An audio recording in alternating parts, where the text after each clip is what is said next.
I'm Chris Fowler. Tonight on SportsCenter, the Pirates try to get a grip. Highlights from Wrigley Field. Plus, the latest on Michael Jordan's injured hand, and fire engulfs a driver at Indy. Join Jack Edwards and me at 7 Eastern.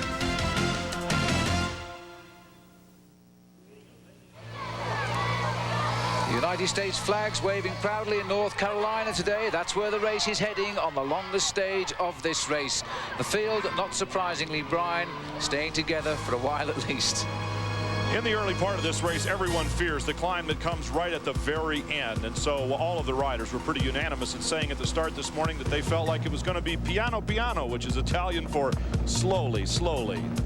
In fact, however, the pace was 20 miles an hour. They covered almost exactly 20. Here's a rider with a problem in the middle of the field right here, and he has stopped to change a wheel. Looks like a Saturn jersey from this vantage point. And, well, the whole field is in disarray at this point now, trying to get around the problem. And here is the problem. It's a chain has come off on a bad shift there, and it is Patrick Jonker of Team Australia instead, not a Saturn rider who had the problem.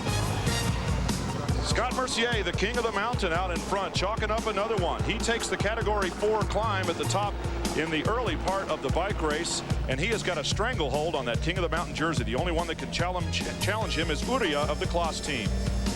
Well, when you've got the yellow jersey on your team, then it's the team word perfect who must do all of the work. You can't control everybody either. So, not surprisingly, the small breaks did begin. This is Bo-Andre Namvet, who has gone away with Jos van Aert of the Festina team, the first action we've really seen from Festina. And soon enough comes Sean Yates, the animal, wearing the British champions jersey, and behind him, Stephen Swart, the general, they call him, for Team Coors Light. And for a long time today, these four riders dictated the affairs. Motorola put a man in the lead. Their leader, in fact, their team captain, Sean Yates. They were taking the pressure away from the main attacks that would soon come. These four riders were being pile-drived along the road by Sean Yates. They rapidly gained time over the whole of the field. It went up to over 3 minutes.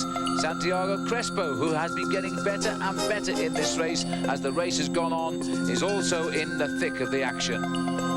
None of these riders in the breakaway represent a danger to the overall lead of Raul Alcalá, so understandably he's just trying to make tempo on him up front with his team word perfect, along with the others who would bring these guys back and make it a finish for the favorites.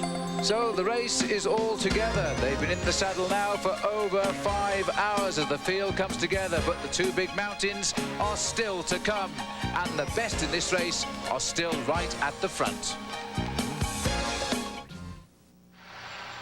We're now deep in the heart of North Carolina, and just a few miles left of this long stage today, but we're on the tough climbs now as the riders make their way up towards the finish. Jörg Müller of Switzerland, the former champion of Switzerland, has tried every day this race has gone in the mountains to try and win a stage, but he has the men that want the same victory just behind him at the moment.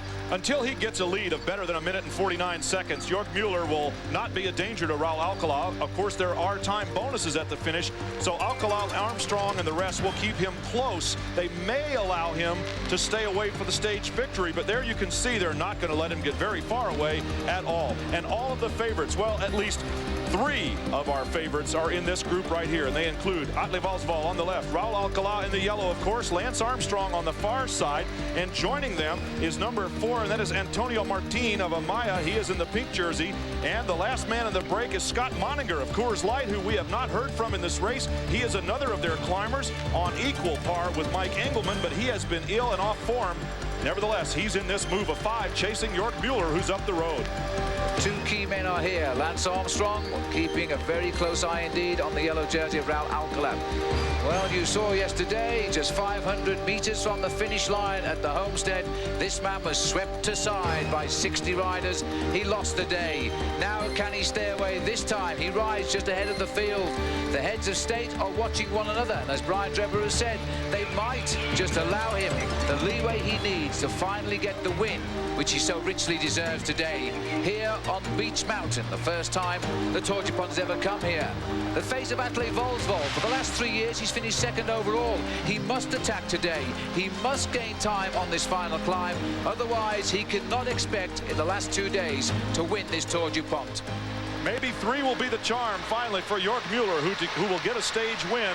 But the 3 favorites watching each other back behind with Scott Moninger and Antonio Martin thrown in just for spoilers. It's going to be a very interesting finish indeed on this final climb. I have to think back to the very beginning of the day when I said that only a half a dozen riders would be in contention for the end of this race. Well, it's not going to be very many more than that, and if it is, someone's going to have to come up from behind, and it's very difficult to do on a climb like this. There was approximately 35-40 riders started this climb. The last 4 miles of today's stage, they've been blown all over the mountain. And now as the sun begins to set at the top of Beech Mountain with still 1,000 feet to go, York Mueller is making very slow progress indeed, but he is climbing away from those leading riders in this race. This is the Spanish rider Antonio Martin. The Amaya riders have attacked all day. Now they're playing their ace card. They've moved their man up to the lead group. Raul Alcala, who's got better and better these last 3 days, is now showing the signs of being the real true race leader. He's strong. As Martin climbs, Alcala's in front. Of course, the other 2 are going to mark him. They want to be able to use the element of surprise because, well, it's Alcala that has to defend his jersey. The others can attack him. Mueller continues to climb strongly, smoothly, and steadily. He's found his rhythm. He's found his aerobic threshold. He's not wanting to go over that because then he'll blow up. You can almost visibly see it if it would happen. Talking about blowing up, Brian, the roads really go up on this climb. It's the steepest climb I've ever seen in the United States. And I would imagine, too, that many of these international riders, too, because this is rather like the fable of Alpe d'Huez, which is the famous climb in the Tour de France. But Martin climbs well, and it seems though Alcala has this under control. Moninger has now been dropped from this group, and the only other rider hanging on in here is Lance Armstrong. Out of these riders, only Lance Armstrong, to my knowledge, and Atlik Valsval have ridden up this mountain before. A few weeks ago, just before a race down in Atlanta, the entire Subaru team came up here and rode up the final climb. At roughly the same time, Lance Armstrong rendezvoused with his former coach, Chris Carmichael of the U.S. national team. Chris is now the director of development for the United States Cycling Federation, and he rode the entire stage from start to finish. So he knows what this climb feels like after riding 147 miles.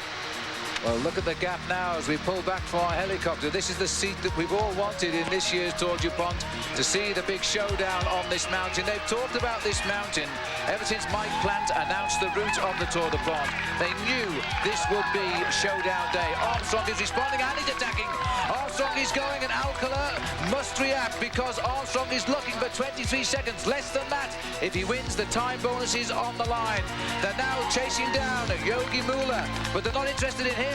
They want the win and the time gap. This is showdown on Beech Mountain. Don't go far away.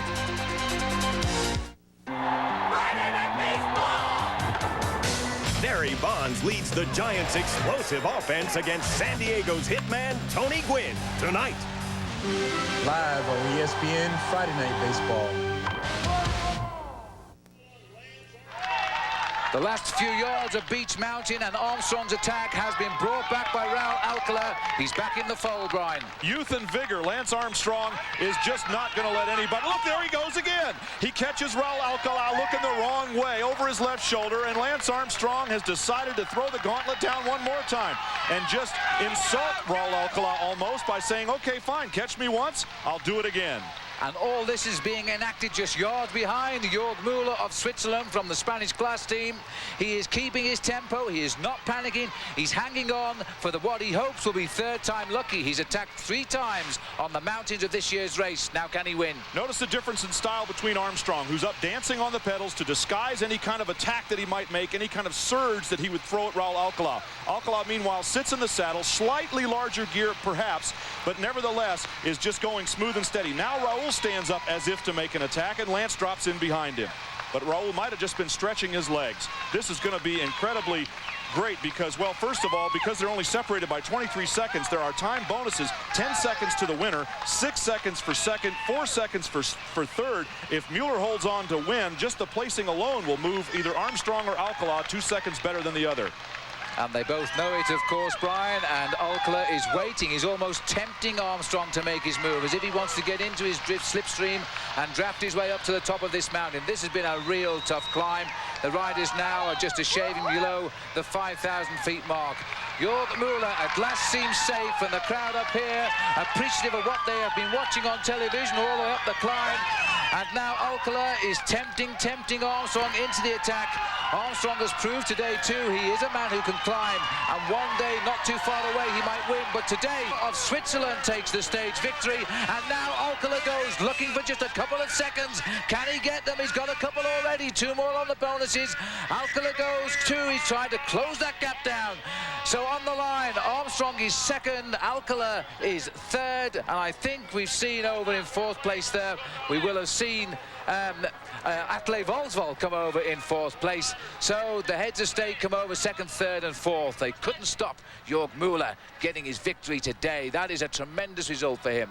So the stage 10 tomorrow, the race stays in the hills of North Carolina, but we're going down eventually to Winston-Salem. And then we have our wrap-up conclusion show on May 17, 12 a.m. Eastern, 1 a.m. Pacific. The 1993 Tour DuPont has been brought to you by Big Red and by Word Perfect. This program is brought to you by Word Perfect and by Saturn, a different kind of company and a different kind of car. So the race is over for a moment. We'll be back again tomorrow. Until then, goodbye.